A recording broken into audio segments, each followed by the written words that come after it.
Hi guys, welcome back aboard good old Athena. This is gonna be our second week here on the ICW on our way to our new home in Oriental, North Carolina. We're about at the halfway point to Oriental.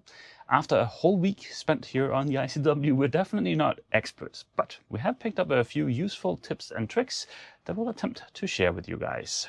This week's video is sponsored by Incogni, but we'll get back to them once we're underway.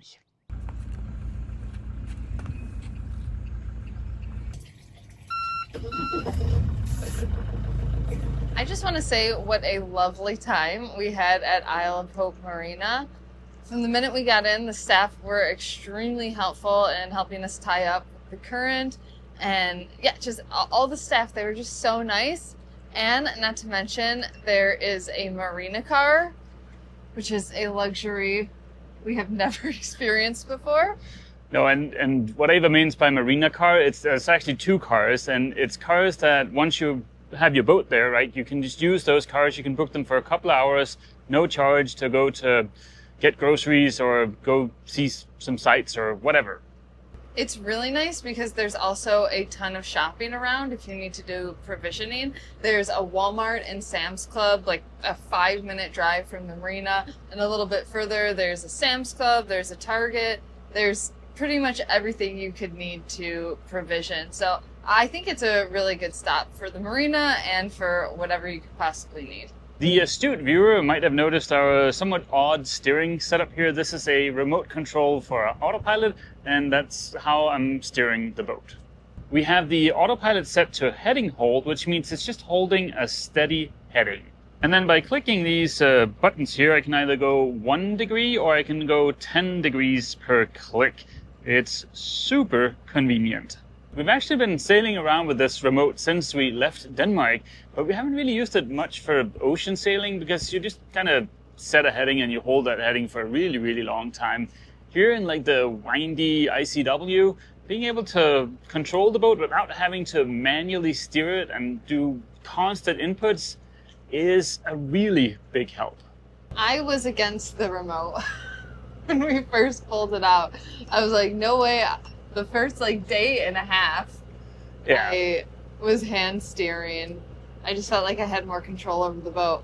But then I found when it wasn't so busy and I had a little bit of space to test it out. So glad we have that thing. And it's just it does a way better job of holding a heading than I can do by hand, because inevitably you get distracted for a few seconds and the boat just veers off a little bit and then you have to correct and stuff. This guy, for us at least, really awesome. Of course, we could also make a route on the chart putter and just follow that route using the chart putter, but I don't really like that approach because it's super narrow and winding and there is a lot of traffic, and with the remote I'm forced to pay attention, so I can't lose, I don't lose track of where other boats are and stuff like that. It's just, it takes the pressure kind of off, if that makes sense. The two intrepid explorers puttered along for another roughly 10 hours through the brown water of the ICW before arriving in a nice little anchorage for an evening of relaxing down below. Hey, Boo. Hey, Boo. Did you know that I have a cousin that lives in Nigeria? What? Really? Yeah, and guess what? What? He's a prince, too. No. Yes, he is. I'm talking to him right now. No. And he just wants us to send him $5,000. Do you think we can do that? No. And no more phone for you. You need Incogni. What is Incogni? Well, now that you ask, Incogni is the sponsor of this week's video. Unfortunately, using the internet in any way, shape or form means that your personal information is scattered all over the place. As data breaches become more and more common, your personal information is at risk, and over time you'll start receiving more and more spam. Part of the problem is that data brokers get their hands on your information and sell it for a profit. Through this process, your information can end up in the hands of anybody, including the Prince of Nigeria. He's not really a prince, though. Don't listen to him. There are many problems with this. For instance, in the US, there are specialized people search websites that specialize in aggregating all the data they can find on every single person, and then they give that information away on the internet. They turn a profit by giving away your sensitive information, potentially to people with bad intentions. There are countless examples how this can be harmful or annoying. For instance, huge loans have been taken out in people's names without them even knowing it. And we're all familiar with the scourge of the 21st century, robocalls. Incogni can help. Incogni will contact the data brokers on your behalf and request that your personal data be removed. All you have to do is to create an account, grant Incogni the right to work on your behalf, and then sit back and watch them do the work. Take your personal data back with Incogni. Use code SALELIFE or go to incogni.com/SALELIFE to get 60% off your annual plan. Incogni offers a 30-day money-back guarantee, so there is no risk in trying them out. Thank you so much to Incogni for sponsoring this video. Bright and early the next morning, we were back to pottering along. We saw our first little mini cruise ship. I had no idea that was a thing. We also saw some boats in much need of a bit of TLC. And I think during our trip so far, I can count the number of sailboats we've seen on one hand. What seems to be much more popular are these long docks with a boat lift at the end of it and some kind of little powerboat. Nowhere else in the world have I seen this amount of small powerboats. They even stacked them 5 layers high to cram in even more. We were super lucky and got passed by some very nice viewers of the channel. So we need you to say goodbye, and we need you to say, your token goodbye. Okay. Well, we hope you guys have a safe trip and see ya. Well practiced. Safe journey, and thanks for the chat to the good crew aboard High Cotton. A little bit later, we had yet another first on the ICW. Sailing vessel Serenity, this is Athena coming up on your stern. Go ahead, Athena. Hi, we would like to do a slow pass. Yeah, feel free. I'm just trying to stay in the deepest water I can find. Yep, we'll scoot by on the starboard side. All right, we will scoot by on your starboard side, if that's okay. This is very momentous because in the 8 days we've been on the ICW now, we have not passed one person. And we're finally doing our first slow pass. And it's another sailboat. We're going through a pretty shallow bit right now. Right now we're at 1.8 meters. Our draft is 1.5. We are on a rising tide, so we should be okay, but it's still always pretty nerve-wracking. Yeah, and it's pretty narrow here. I mean, it was low water about an hour ago, low tide, so yeah. It'll be better later in the day, but we got miles to make. It is really narrow here. It's never a great feeling when you're always just like a few paddles away from shore. It's just something we're not used to because we're usually offshore. So to be so close to the edge, you're always just like, oh. It seems like since we've made it out of Charleston, we've made it past all the super winding stretches, and we're just like on these like long straight paths. It's true what they say about Georgia. It was very windy, so I think it'll be nice just to like have these long straight paths for a while.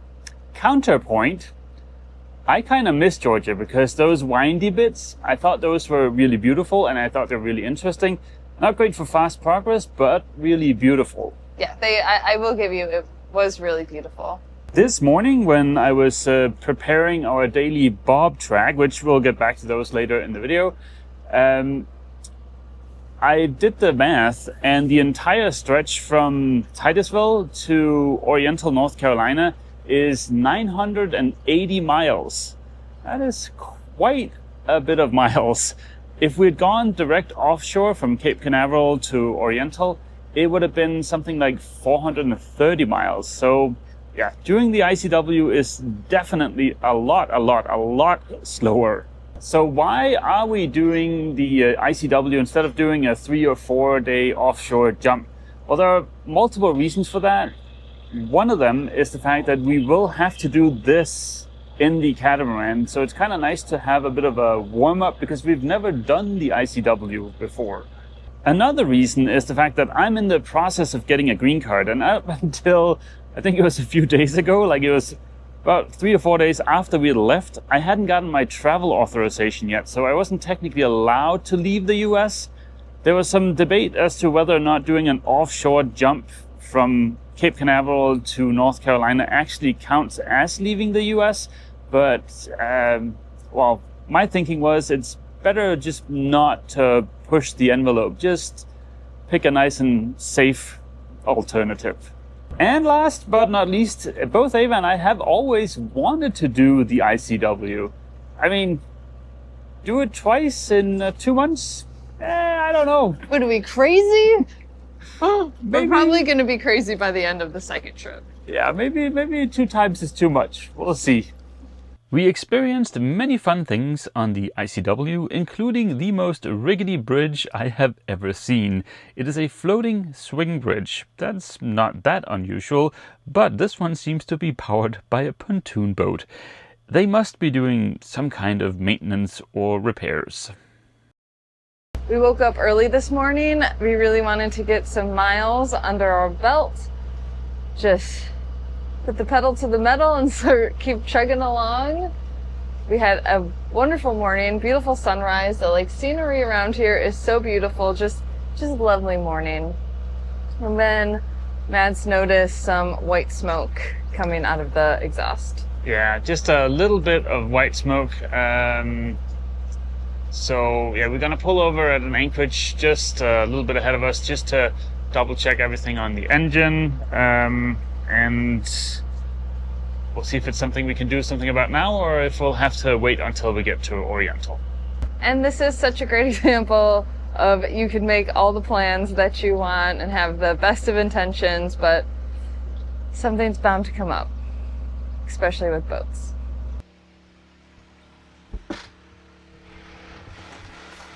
One of the things I really think is missing from the Volvo D240 is a temperature readout.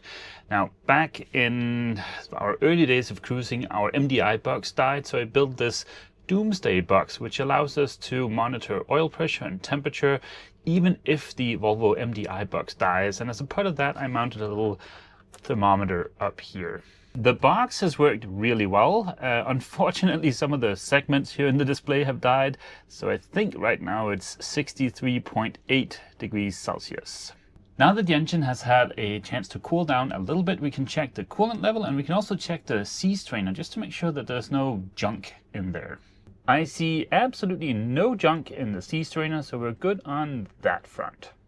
And the coolant level is exactly where it was when we left Florida. And it doesn't look like we have any kind of water in the oil. Let's check the dipstick. So it looks like we might have burnt a tiny bit of oil on our last 100 and so hours of motoring. So let's top off the oil. And we're right back up at the max mark, so let's get back on the road.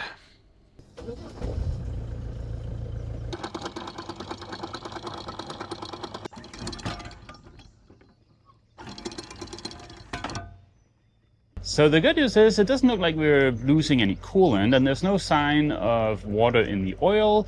So the little bit of smoke, I don't know, maybe it's caused by just a little bit of unburnt fuel. Like maybe we have a wonky-ish injector. What do you guys think? Let me know down in the comment section.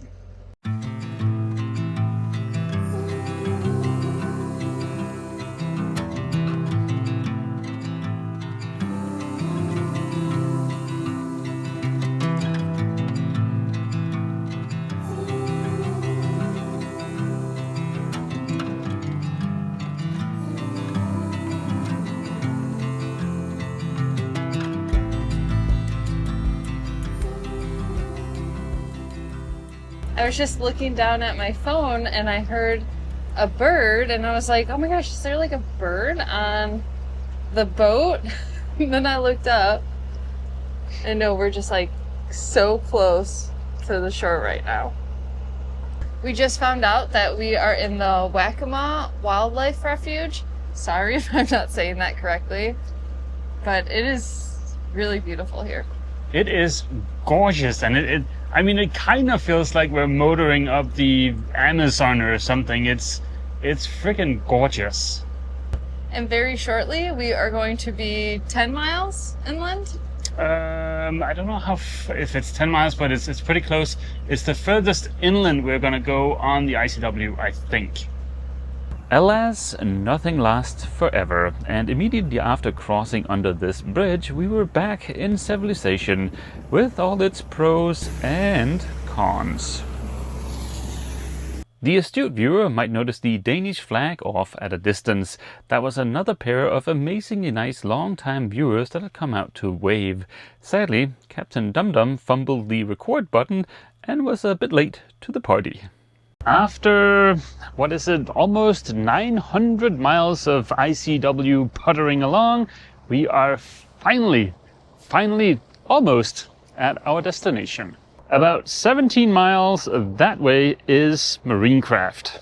That will be our new home, at least for a little bit. We want to maybe see if we can get a little bit closer to town with Athena, because we're going to be living aboard Athena once we get the catamaran up here. But for the foreseeable future, Marinecraft is home.